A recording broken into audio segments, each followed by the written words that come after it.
Okay, my name is Miles Shinneman. I'm the local LG representative, and today we're going to go over the LG controls that are installed here at the El Dorado County building. So in this panel in the mechanical room is our LG touchscreen display called an AC Smart. And so what we're going to do is I'm going to go ahead and log into this display and show you how to pull error codes and see the status of the system.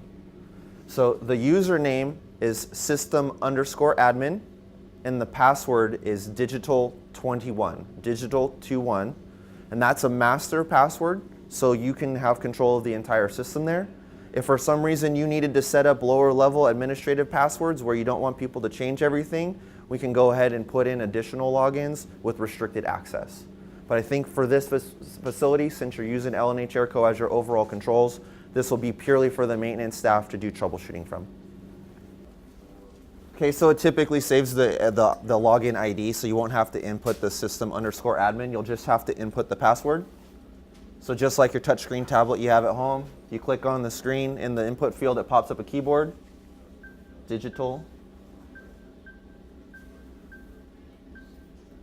numbers 21, confirm. This will bring you to the home screen. From the home screen, you can control the entire system if the L&H system is offline. If for some reason it goes down, we can do some overriding from here. We can do an all on, all off.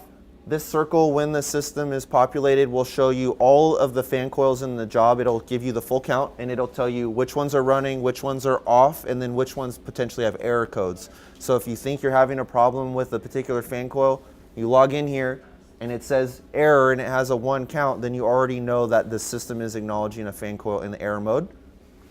So from here we would go to the event log. From the event log we can click on the error button, and if there was an error it would say fan coil and it would give its address. So the addressing scheme is what we're working with L&H Airco on right now. It'll say something like 01 or maybe a 0F depending on the addressing scheme we determine. And then you can go to that fan, you'll know what's going on with the fan coil. We'll look in our condensed unit book. In the back pages of the English section, it has all the error codes. And so the error codes will tell you what's going on. It'll say an error code like communication error or condensate overflow switch. Those are the ones I'll typically see on an indoor fan coil.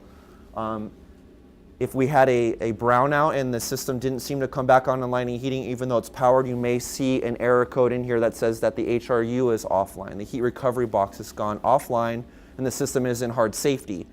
The easiest way out of the hard safety is power cycle, but at least at this point you're knowing where to start looking, so when you need to start troubleshooting the system, you're not just guessing around the system. The addressing scheme with L&H hasn't been confirmed and the addresses haven't been put in the indoor units. Once that's done, there'll be a completion step where we go to the installer, we do a pull, it asks every piece of equipment that's addressed to it who they are, what they're doing. Then you'll see this list populate. This circle here will show like a 40 count because you have 40 fan coils in there. So once that's completed, this will have data in it. So the reason it hasn't been completed is because there's an abbreviation process that has to happen. And so I think we'll actually probably want to tape that conversion chart here, so you know that F2A is in my system 02, right? It'll look. This F2A is human resources.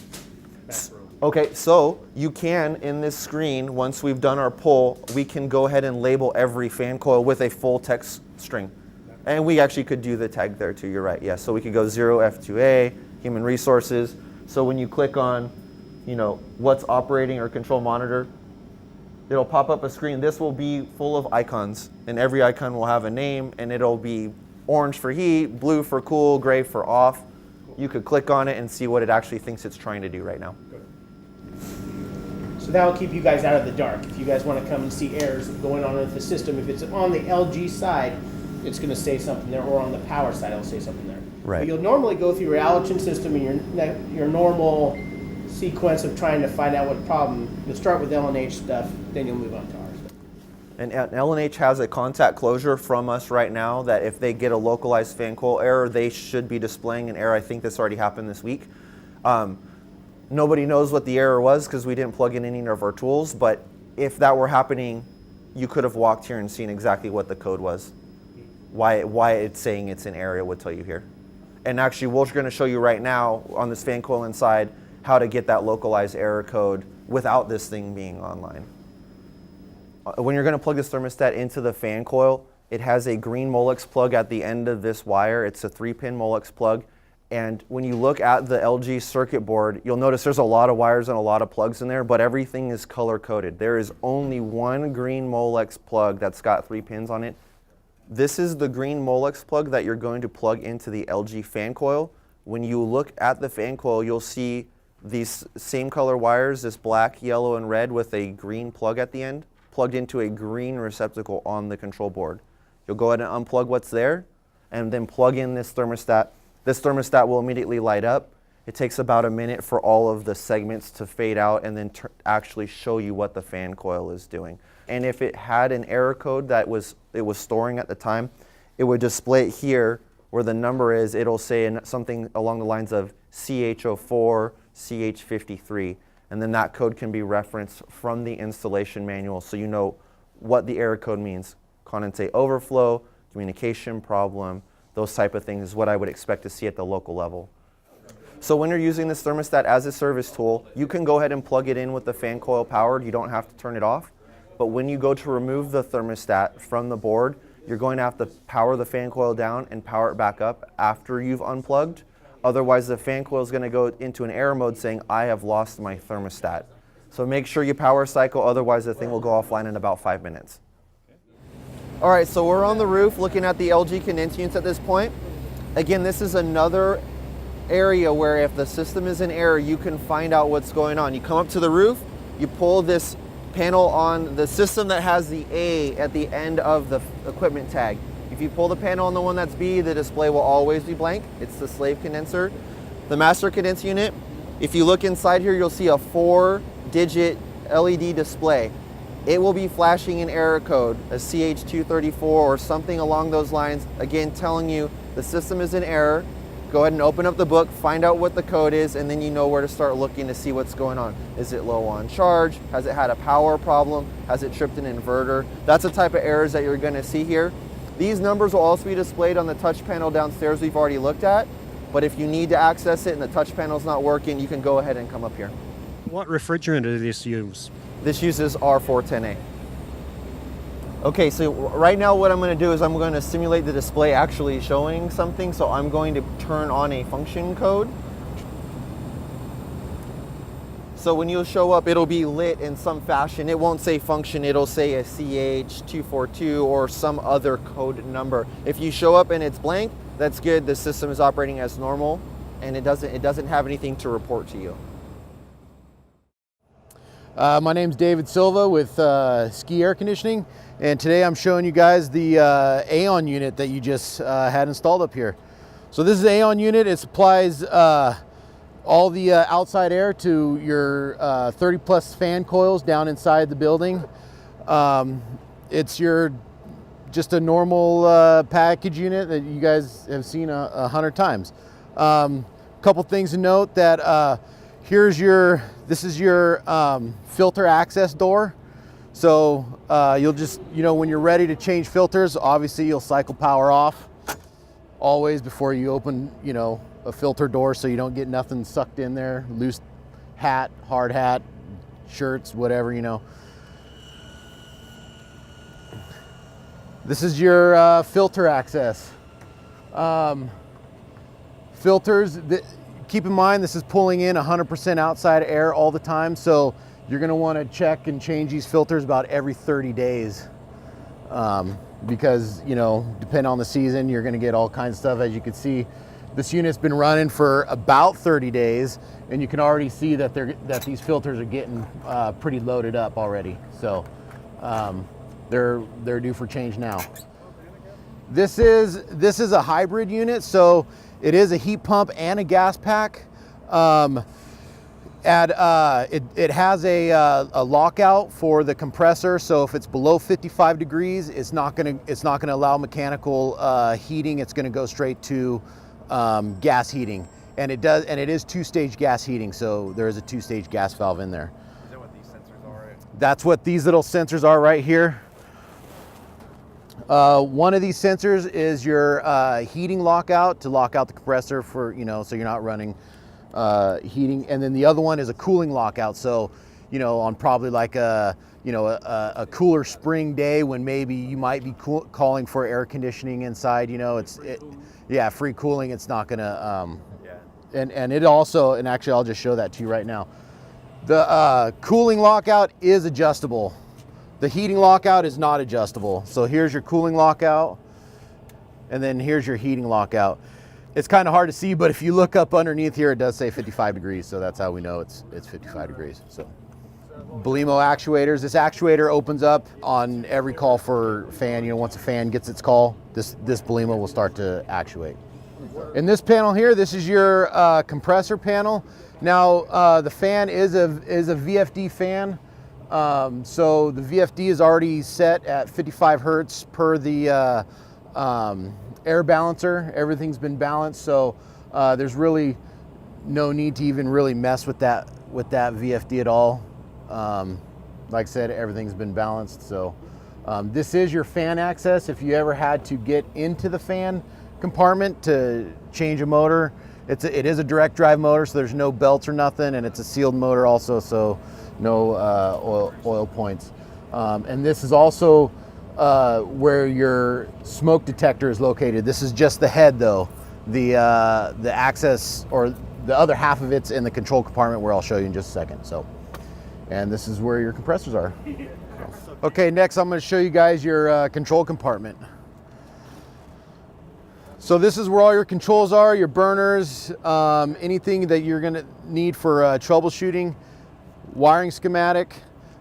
This is the other half of your smoke detector. So this is, if your smoke detector ever did get tripped, this is where you're going to reset it. Like I said, it is a 2-stage valve.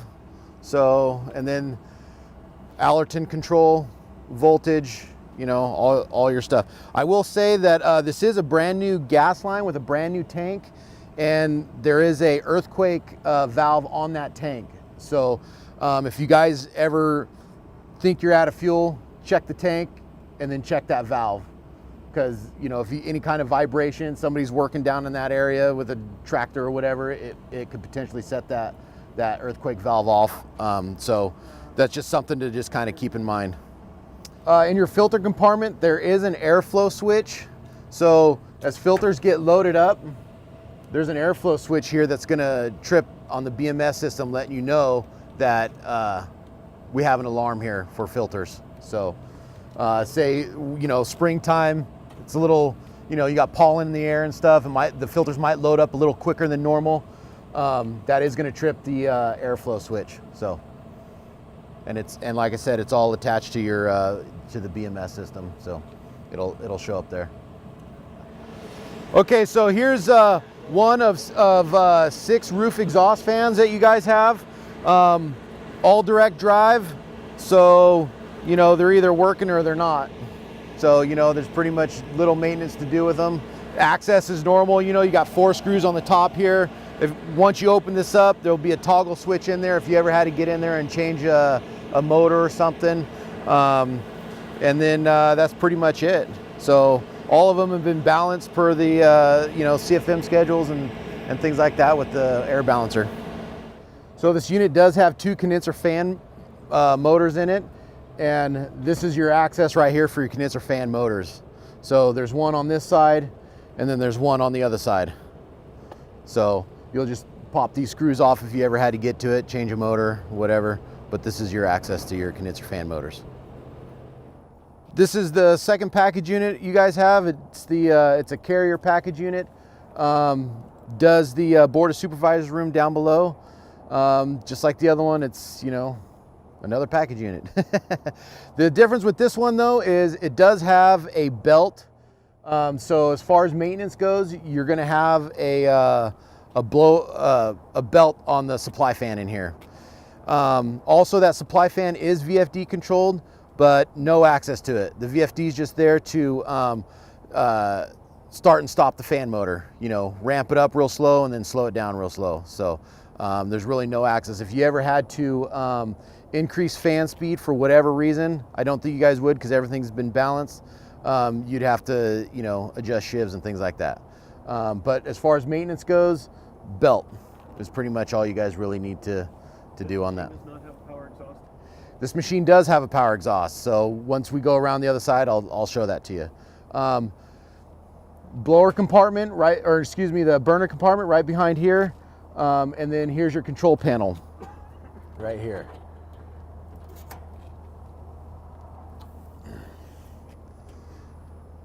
Control panel schematic. One thing I will tell you guys is that Jade controller, there is an economizer on this unit, but is being controlled through your BMS system, not the Jade controller. So if you were to ever come in here and try and actuate any of the actuators through the Jade controller, it's not going to work. It's all done through your guys' BMS system. So, all right, so next I'm going to show you is your compressor compartment.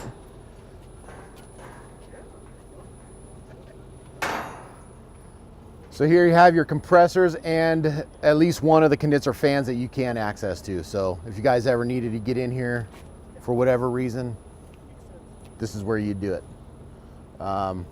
It does have this pretty cool little latch. If you take this all the way back, you latch this to the coil guard, you know, so you don't have the wind knocking this door on you as you're trying to work on something in there. So economizer, so typical economizer, you have your outdoor screen filters.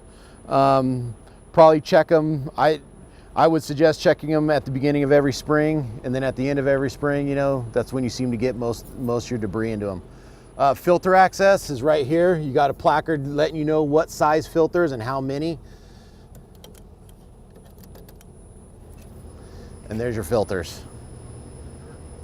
Yep, and as you can see, they're dirty. This unit also has a power exhaust. The power exhaust is based off of building pressure. So that's why you'll not in switch. So, you know, when it's in full economizer, it's gonna come on intermittently. That's why you see it ramping up, ramping down. It is VFD controlled, and that VFD, it's a AC Tech, and it's located behind this panel. There are a set of fuses in there also. It is 3-phase, so there's 3 fuses in there if you guys ever had any issues with it. You know, that's where you would look. All right, we're gonna go over real quick how to change the filter. All the ceiling filters in the building are 18 by 18 by 2. So we're gonna change the filter. So you have four little levers on this filter frame here. You can change it from either side. You can change it from this side or this side here. Just whichever side you choose, you're just gonna spin the levers, and then just be careful when you pull it down so it doesn't fall on you or nothing. And then you just pull it down. All these filters are pretty tight fitting, so you just pull this filter out. And then pop the new one in. Oh, hold that, Travis, please. Yeah, 2 guys.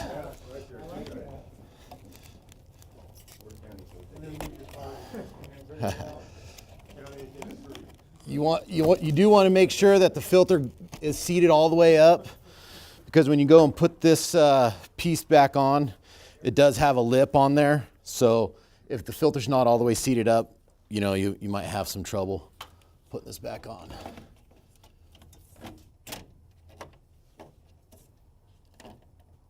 And there you go. Filter changed.